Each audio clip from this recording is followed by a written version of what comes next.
Sachin Pilot, Shri Sachin pilot.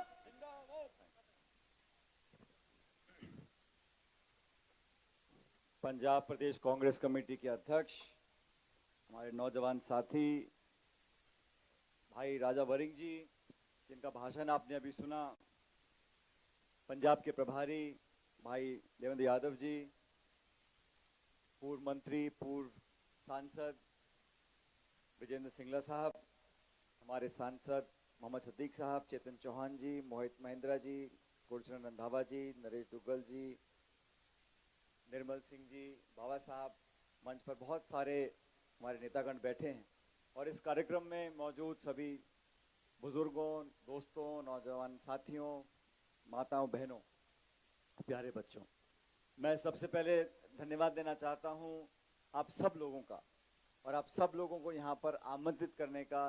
Nirmal Singh ji को 1 महीने पहले निर्मल सिंह जी ने मुझे कहा कि भाई पटियाले के सब लोग आपसे मिलना चाहते हैं। मैंने कहा भाई आप मुझे टाइम बता दो, तारीख बता दो, मैं आऊँगा। और मुझे खुशी है कि आप सबके बीच आने का मुझे मौका मिला। आप सब ने जो आदर सत्कार किया उसके लिए मैं आपका बहुत बहुत आभारी हूँ।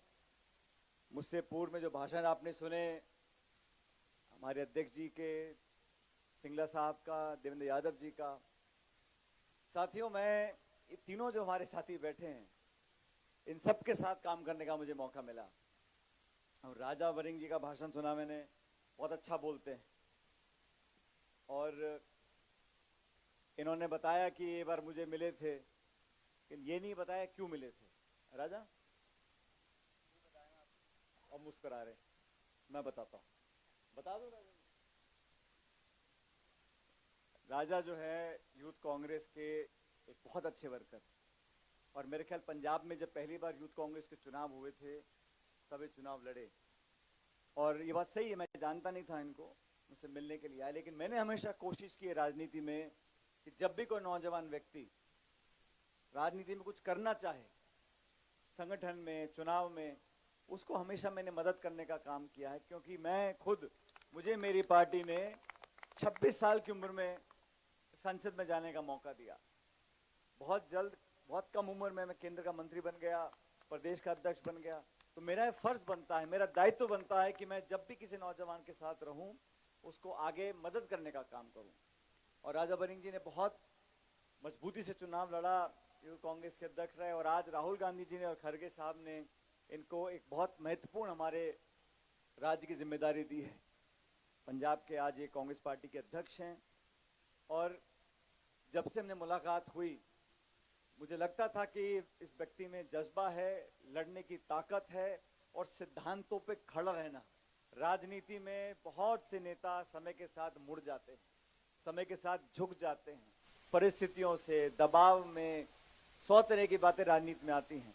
लेकिन मुझे बताते हुए खुशी है कि राजा वरिंग जी ने जो जज्बा मैंने बहुत साल पहले उस नौजवान में देखा था, वही जज्बा आज इनके अंदर कायम है। और मुझे पूरा विश्वास है कि प्रदेश में पंजाब कांग्रेस को और मजबूती की तरफ लेकर जाएंगे।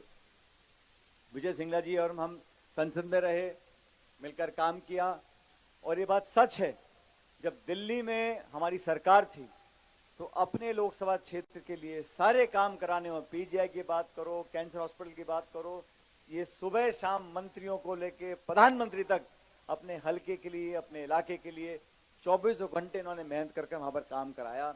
मेरा संबंध इनके स्वर्गीय पिताजी के साथ भी रहा और उन्होंने बहुत, ज्ञानी जेल सिंह जी के समय से कांग्रेस पार्टी के साथ रहकर बहुत योगदान दिया था। और हमारे आप सबके जो प्रभारी हैं, देवेंद्र यादव साहब जो भाषण दे रहे थे, देवेंद्र जी एक बहुत अच्छा शगुन है। अच्छा शगुन इसलिए है क्योंकि ये बहुत साल पहले, 5-7 साल पहले राजस्थान के सेक्रेटरी बनकर आए जब मैं वहां का प्रदेश अध्यक्ष था। और ये बात सही है कि हम 200 में से 19-20 विधायक जीते थे सिर्फ।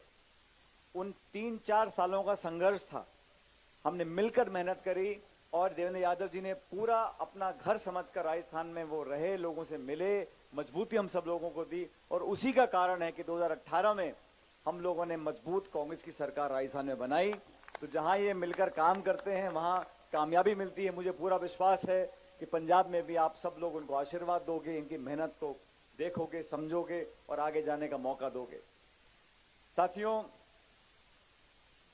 आज आपके बीच मुझे बात करने का मौका मिला और मैं चाहता हूं कि जो बातें मैं बोलूं उस पर आप ध्यान दें, क्योंकि देश के सामने चुनाव बहुत जल्द आने वाले हैं।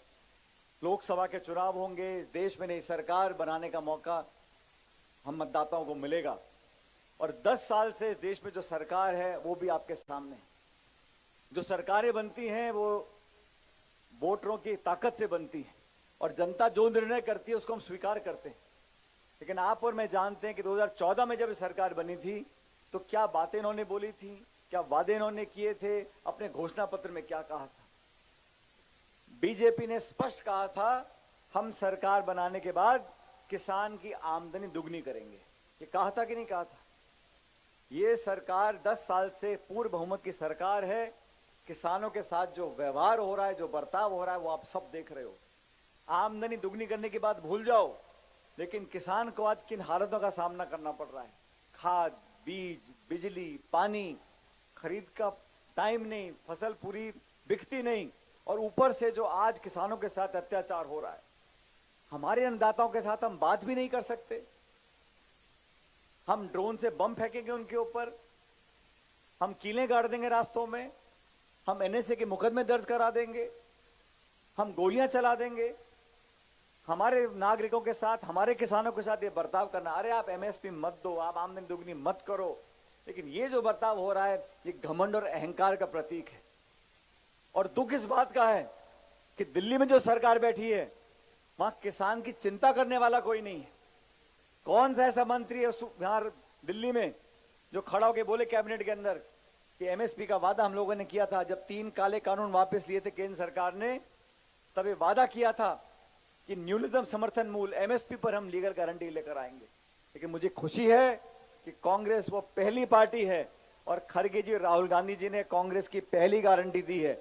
वो वाली गारंटी नहीं जो प्रधानमंत्री देते हैं, वो तो जहां लैंड करते वहीं नई गारंटी दे देते हैं। लेकिन हम लोगों ने गारंटी करी, सरकार हमारी बनेगी इंडिया अलायंस की, तो एमएसपी पर हम एक लीगल कानून बनाकर लोगों की फसल की खरीद एमएसपी सरकारी कराने का काम हम लोग करेंगे। ये हमने वादा किया है। साथियों, पंजाब वो सूबा है, वो राज्य है जिसने क्या नहीं देखा। जब देश का बंटवारा हुआ, कितना खून यहां पर बहा, कितने परिवार बिछड़ गए, बिगड़ गए। इतना दुख दिल में लिए पंजाब के लोगों ने दोबारा अपनी जिंदगी को बनाने का काम किया। इन 70 सालों में अलग अलग सरकारें आई, सबने अपना योगदान दिया। लेकिन आज अगर पंजाब जाना जाता है अपनी दिलेरी के लिए, अपनी मेहनत के लिए, हमारे यहां कनक और फसल जो बोकर देश का पेट पालता है, उस बंदे को हम पंजाबी बोलते हैं, उसको बदनाम करना, उन पर लांछन लगाना, देश के हितों के खिलाफ काम करने की बात ऐसे किसान के सर पर रखना, यह हमारी केंद्र की सरकार कर रही है। मैं आप सबसे आग्रह करता हूं, नौजवान किसानों से, दोस्तों से, माताओं बहनों से, आपको समझना होगा कि जो लोग हमारा वोट लेकर आज बैठे हैं दिल्ली में, जिनकी सरकार आज बनी है, उन्होंने सिर्फ कुछ लोगों की मदद के लिए पूरे देश की जो संपत्ति हमारी है, हवाई अड्डे हैं, रेलवे लाइन है, खान है, बिजली घर हैं, वो सारे बेच बाच दिए और चंद लोगों को फायदा हो रहा है। इस देश में 45% संपत्ति इस देश की 1% लोगों के हाथ और जेब में है। ये जो खाई बन गई है अमीर गरीब की, गांव और शहर की, इस खाई को खत्म करने के लिए हम लोगों को मिलकर सोचना पड़ेगा। जिन लोगों के हाथ में आज ताकत है उन्हें कोई परवाह नहीं है। जब से देश आजाद हुआ है सबसे ज्यादा शिक्षित बेरोजगार आज इस देश में मौजूद है। 2 करोड़ रोजगार देने की बात करते थे, आज दर दर भटक रहे हमारे नौजवान। नशे की लत उनको पड़ गई है। पढ़े लिखे नौजवान लड़के लड़कियां क्या करेंगे? अपना भविष्य अंधकार में देखते हैं, तब इस दिशा में जाते हैं।